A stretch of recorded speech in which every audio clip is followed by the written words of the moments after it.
Straight ahead on 12 News, a burglary spree in Maple Grove. And I immediately went upstairs, and my whole body just shuddered because my whole bedroom was torn to pieces. What homeowners are now doing to catch the culprit. Then, crowded classrooms and the way the Wayzata School District plans to provide extra space. But first, we're on strikes! protests in Brooklyn Center over wages. 12 News starts right now.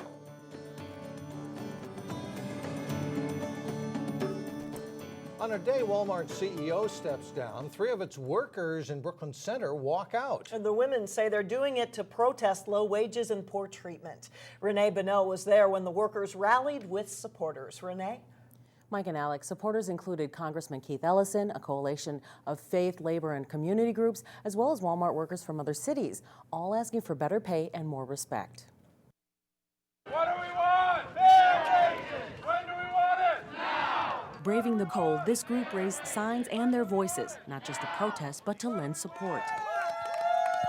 Andrea Williams, seen here in front, and 2 of her co-workers are walking off the job this week because they say they're being treated unfairly. She says it's not just because she's making just $8.40 an hour. Main thing is low pay, the disrespect from the managers, the favoritism, and when you try to speak out to a manager, they retaliate.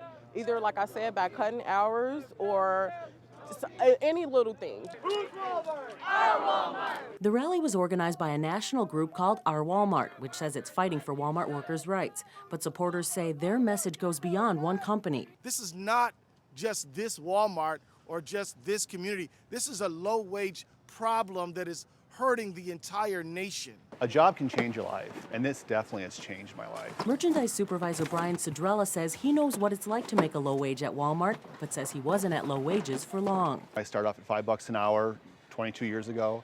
I've worked my way up. There is tons of opportunity, tons of room for advancement. I make a really good wage now.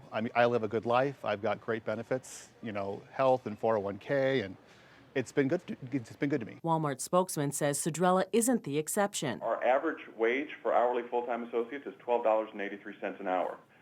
Every year we promote about 160,000 people to jobs with higher pay and more responsibilities, and in fact we've got 75% of our store management teams started off as hourly associates. We're on strikes! Because we have rights! Despite that, Williams says she has plenty of coworkers who are struggling and need help now. It's a lot of more associates, I believe, feel the same way. I just want to speak out for some of the people that's afraid to lose their job, afraid of the retaliation. Walmart spokesman told me the company has a strict anti-retaliation policy and workers with problems are urged to contact upper management. As for the protesters, I'm told they'll be back at the Brooklyn Center Walmart tomorrow to escort one of the women back to work. Mike and Alex. All right, thank you, Renee. Well, we have an update now on last Thursday's horrific car crash into a St. Louis Park holding pond. A spokesperson for the victims says 3 Brooklyn Center children rescued are improving. Sonia Goins has more. Mike and Alex, 2 of the children are here at Hennepin County Medical Center. They're both listed in critical condition, but they're doing much better than they were a few days ago. The children were trapped underwater for up to 45 minutes after a car they were riding in veered off the road and into a holding pond. It's hard. It's very difficult. I mean, you can only try and imagine what it must be like. Attorney Rick Petrie has known the family for 10 years. He's helping them during this trying time. He says 5-year-old Amani Coleman Garrido and 1-year-old Aliani Rini are showing signs of improvement. They're responsive. They respond appropriately to requests from medical personnel to do things like move their limbs or squeeze a finger. They recognize family member voices, mom's voice, grandma's voice.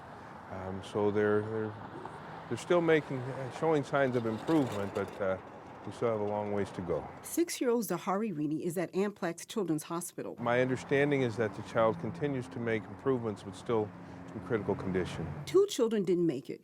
5-year-old Zanavia Rini and 7-year-old Alarius Coleman Garrido. The thing that's probably impacted me the most is when that little boy passed, I was right there at his bedside.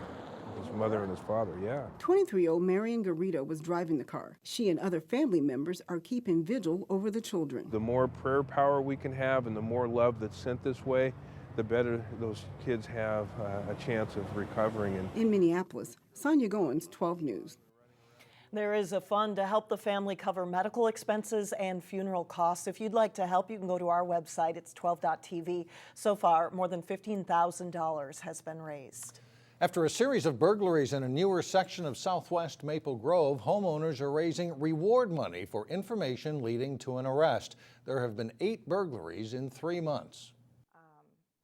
I don't really feel safe in my own home. It's just really hard to, kind of just erase those memories because I was the first person home. Heather Lamb came home last week to find a broken sliding glass door and a bedroom in shambles. Somehow burglars had broken the door even though it's 15 feet off the ground. Then they went looking for jewelry and cash.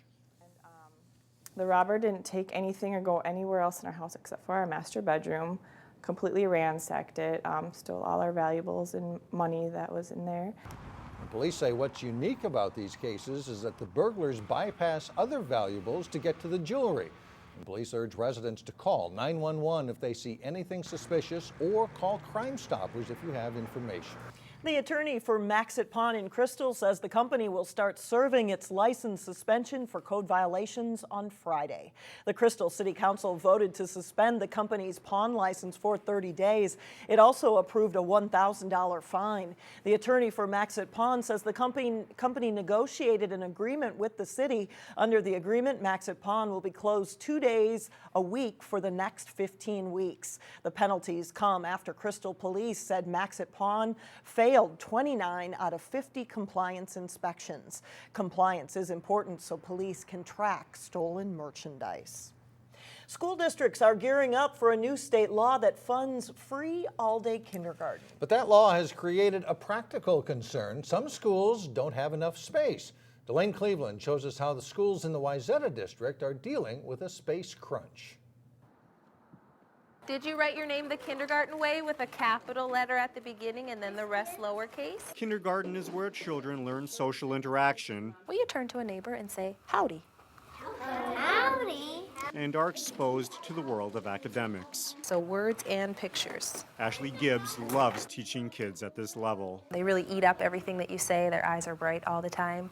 And the growth they make throughout the year is like no other grade. They come in kind of as babies and they leave as people. Next year, when funding for all-day kindergarten kicks in across the state, kindergartners will get even more time to socialize and learn. And then there's also room to kind of put the little fun things in or adding a theme. More time, yes, but in the Wayzata School District, will there be enough space? I think generally it's a good thing. It comes with some challenges. Superintendent Chase Anderson hopes more space will come in the form of a $109 million bonding referendum in February. If approved, it would fund an 8th elementary school and add on to Wayzata High School. The students are coming whether it passes in February or not, so we need to ensure that we have accommodations to meet the need. At Birchview Elementary, they won't have the accommodations to meet the all-day kindergarten need.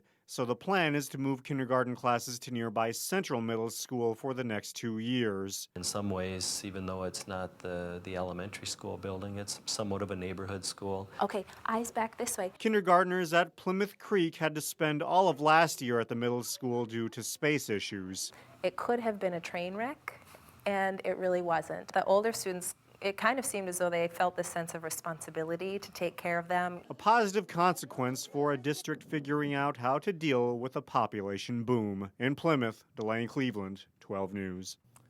The district's bond referendum is February 25th. If it fails, the superintendent says the district would likely come back with a modified referendum sometime over the next year.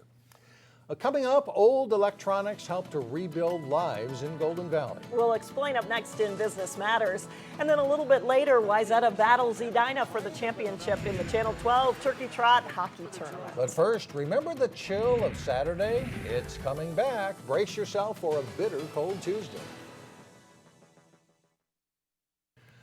A report this month from the Minnesota Pollution Control Agency found many of us are still sending materials to the landfill that could be recycled. And that includes electronics. There is a Golden Valley nonprofit that's in the business of recycling gadgets while providing hope to others. We all know what these babies are. Tom McCullough is calling for your old electronics. Now with Black Friday coming, a lot of new stuff's coming into the home, so we need to have folks bring in their old stuff. Don't throw it in the garbage. In a Golden Valley warehouse, McCullough's nonprofit Tech Dump These will be sent to a metal reprocessor. is a free green way to get rid of gadgets. Well, it's nice to be able to drop it off. It would have cost $15 to take it somewhere else, so I did save some money. TVs, cameras, and computers are all broken down into materials This is an example of a hard drive that's been shredded. and recycled here so that employees This is our printers. We break these down, make sure that we don't have any ink in them. can build back their lives. You know, I've had a history of chemical dependency. I have some jail stints. 41-year-old Jonathan Harris has 6 months of sobriety and a month of gainful employment. It's helping me to provide for my family, for my children. Thanks to this nonprofit, those who face barriers to employment are put to work. A lot of things that are happening in North Minneapolis, a lot of things that we'd like to change in the society are happening because principally people don't have jobs that really need it. Since starting 3 years ago, Tech Dump has gone from 3 employees recycling 300 pounds of electronics to 27 employees on track to process 2 million pounds by the end of the year. I suspect next year when you come visit us, I'll have a pile of iPads here for you as well. Tom McCullough knows there are still thousands of old gadgets hanging out at homes when they could be providing a little hope. What I believe it is, it's an opportunity for more jobs. Most electronics can be recycled for free at Tech Dump. There is a fee for tube TVs and fluorescent bulbs, and I think you'd be hard-pressed to find somebody that doesn't have something at home. I've got a couple that could go there. Yeah. That's true. Coming up, a tablet that's best for learning, or a table rather, that's best for learning, not eating. But first, Park Center in Maple Grove battle into OT in their season basketball opener. John Jacobson has the highlights next. Well, some pretty good talent at the Turkey Trot hockey tournament this year, even though the tournament was, about a week before Thanksgiving? Early Thanksgiving, yeah. It's some very good hockey at Plymouth Ice Center. Wayzata entered this season as the top-ranked team in Class AA boys hockey after slipping past Maple Grove in the semifinals of the Channel 12 Turkey Trot tournament. Host Wayzata was ready to take on defending state champion Edina for the tournament title. Highlights from this one: scoreless in the second period when Max Zimmer's shot trickles past Edina goalie Andrew Rokel. Number 19 Luke Patterson knocks it over the goal line and in for a 1-0 Wayzata lead. This one's a big rivalry and things get a little heated on a couple of occasions. Alex Stevens of Wayzata and Matt Masterman mix it up after a scramble in front of the net. No one ejected. Each player, though, did get double minors. A long breakout pass by Edina tipped into the Wayzata zone. Garrett Waite is there first. He buries the shot, and the Hornets tie it up at 1. A little more than 3 minutes later, the puck pops out front. Cullen Munson shovels a backhander home, and Edina has its first lead at 2-1. Still in the second period, Waite sneaks a long shot through traffic in on the power play for a 3-1 Edina lead. That's it for the scoring. Number 2 Edina beats number 1 Wayzata to win their Turkey Trot title for the second straight year. In the third place game, New Maple Grove head coach Tom Starkey and the Crimson faced Holy Family first period. Holy Family's Joey Maroney winning the face-off, walks in and scores the power play goal. The Fire lead 1-0. The Crimson come back. Josh Passolt and Joe Norenberg on a 2-on-1 here. It's Jake Abernathy, though, following up on the power play, and he scores, tying the game at 1 after a period. Up 2-1 in the third, Dane Abernathy shoots and scores from the circle, and Maple Grove leads it 3-1. But after a power play goal with about 2 minutes left, the Fire pull their goalie late, and then Will Guerin's rebound goal here will tie the game at 3 with 23 seconds remaining. No overtime in this one, though, as Drake Thompson passes to Sam Valerius for the game winner with 2.3 seconds left in regulation. Maple Grove wins 4-3. Crimson play again December 5th. The boys' basketball season opened for a handful of local teams over the weekend, including Maple Grove and Park Center. The defending Northwest Suburban Conference champion Pirates hosting the Crimson. Off a Maple Grove miss, Isaac Matthews rebounds, pushes it up court to set up Arion Ferrer for the layup. He scores 11 points in the night. Maple Grove counters with a 3 from the top of the key by freshman Brad Davison as they go ahead by a point. It's 21-16 Pirates in the low-scoring first half. Maple Grove goes on a run to catch up. The Crimson beat the press, and Matthew Lindgren sends it to Taylor Schott for the layup. Maple Grove is up 5.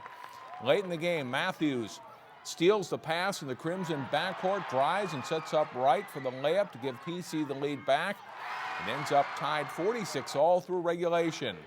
In overtime, McKay steps up to hit a pull-up jumper to give the Pirates the lead. He scores 16 points to lead all scorers. And he'll set up Amani Hooker for a 3 from the corner, and Park Center leads it 51-48. Down by 3, Maple Grove with a last try. The inbound pass briefly stolen, but Lindgren gets it back, fires up the near miss. Not in it. Park Center wins at 53-50 in OT. It's the final week of the high school football season as the Prep Bowl wraps up fall sports. On this week's Sports Jam show on Channel 12, Jay Wilcox and I introduce our all-area offense and defense. Here's a little bit of what you'll see. Our quarterbacks include Osseo senior Matt Medke. The 6'3", 200-pounder had a superb year leading Osseo's potent passing attack. The second-team All-Metro pick completed 61% of his passes, throwing for 2,382 yards and 26 touchdowns. Play action. Going deep for Goldschmidt. It's caught. It's a touchdown for Osseo. Our linebackers include Maple Grove's number 20, Emmanuel Erich. The senior recorded 12 sacks and an incredible 27 tackles for loss among his 94 total tackles. He made a huge impact for an outstanding Crimson defense.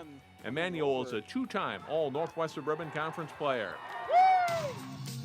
Catch all of the Sports Jam offense and defense, plus the honorable mention selections this week on Sports Jam. It's on through Wednesday at 3:30, 6:30, and 9:30 p.m. and on our website, 12.tv. Second Sports. Thanks a lot, John. Still ahead, the latest classroom teaching tool. See what makes this classroom especially smart when we come back.